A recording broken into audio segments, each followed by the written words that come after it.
Assalamualaikum, Shalom, Om Swastiastu, Namo Buddhaya dan salam kebajikan.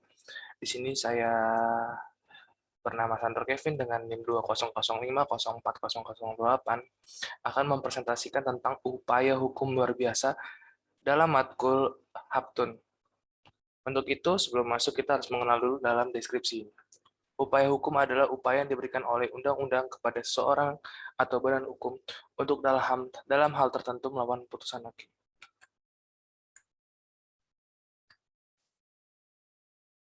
Upaya hukum luar biasa. Peninjauan kembali putusan pengadilan yang telah memperoleh kekuatan hukum tetap.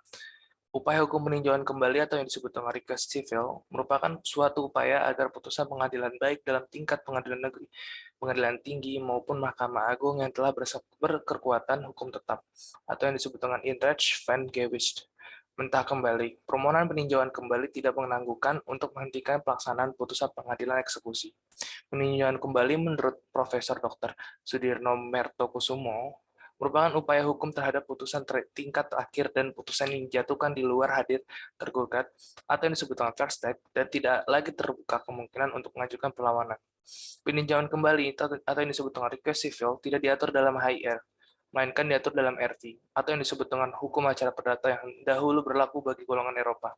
Pasal 385 yang seterusnya. Dalam perundang-undangan nasional, istilah peninjauan kembali disebut dalam pasal 15 Undang-Undang Nomor 19 Tahun 1964 dan pasal 31 Undang-Undang Nomor 13 Tahun 1965. Perbedaan yang terdapat antara peninjauan kembali atau yang disebut dengan PK yang dimaksud oleh perundang-undangan nasional dengan request civil atau disebut dengan RC antara lain sebagai berikut. Yang pertama, bahwa PK merupakan wewenang penuh dari Mahkamah Agung, sedangkan RC digantungkan pada putusan yang mana dimohonkan agar dibatalkan. Yang kedua, akibatnya adalah bahwa putusan PK adalah putusan dalam taraf pertama dan terakhir, sedangkan yang menyangkut RC masih ada kemungkinan untuk banding dan kasasi. Bahwa PK dan dapat diajukan oleh yang berkepentingan, sedangkan RC hanya oleh mereka yang pernah menjadi pihak dalam perkara tertentu atau tersebut. Dalam perkembangannya sekarang, peninjauan kembali diatur dalam pasal 66 sampai 75 Undang-Undang Nomor 14 Tahun 1985. Alasan pengajuan peninjauan kembali berdasarkan pasal 67 Undang-Undang Nomor 14 Tahun 1985 Joper MA nomor 1 tahun 1982, permohonan peninjauan kembali putusan perkara perdata yang telah memperoleh kekuatan hukum yang tetap hanya dapat diajukan bila berdasarkan alasan seperti berikut. Yang pertama, apabila putusan didasarkan suatu kebohongan atau tipu muslihat pihak lawan yang diketahui setelah perkaranya diputus atau didasarkan pada bukti-bukti yang kemudian oleh hakim pidana dinyatakan palsu. Yang kedua, apabila setelah perkara diputus ditemukan surat-surat bukti yang bersifat menentukan yang pada waktu perkara diperiksa tidak ditemukan. Yang ketiga, apabila telah dikabulkan oleh suatu hal yang tidak dituntut atau lebih daripada yang dituntut. Yang keempat, apabila antara pihak-pihak yang mengenal suatu soal sama atas dasar sama oleh pengadilan yang sama atau sama tingkatnya telah diberikan putusan yang bertentangan satu dengan yang lainnya.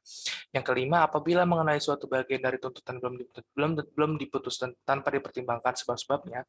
Yang keenam itu apabila terdapat suatu kekhilafan hakim atau suatu kekeliruan yang nyata, pihak-pihak yang dapat mengajukan permohonan peninjauan kembali menurut pasal 68 ayat 1 Undang-Undang Nomor 14 Tahun 1985 adalah hanya pihak yang berperan darah sendiri atau ahli warisannya atau seorang wakil yang secara khusus dikuasai untuk itu. Dari pasal tersebut terlihat jelas bahwa orang ketiga bukanlah pihak dalam perkara perdata tersebut, tidak dapat mengajukan permohonan peninjauan kembali. Tenggang waktu menunjukkan permohonan kembali diatur dalam pasal 69 Undang-Undang Nomor 14 Tahun 1985. Nah, ini prosedur pengajuan permohonan kembali. Yang pertama itu permohonan kembali diajukan oleh para pihak yang kepada Mahkamah Agung melalui Ketua Pengadilan Negeri yang memutuskan perkara dalam tingkat pertama. Yang kedua itu membayar biaya perkara. Yang ketiga, permohonan pengajuan kembali dapat diajukan secara lisan maupun tertulis.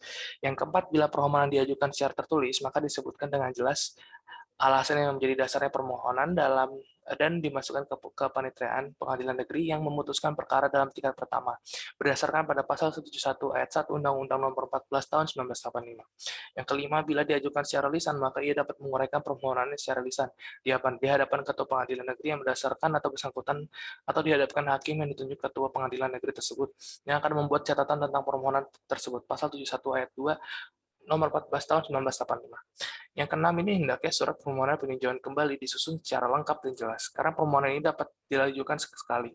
Yang ketujuh ini setelah Ketua Pengadilan Negeri menerima permohonan peninjauan kembali, maka penitra berkewajiban untuk memberikan atau mengirimkan salinan permohonan tersebut kepada pihak lawan permohonan dalam paling lambat 14 hari dengan tujuan agar dapat diketahuinya dan dijawab oleh lawan pada pasal 72 ayat 1 Undang-Undang Nomor 14 Tahun 1985.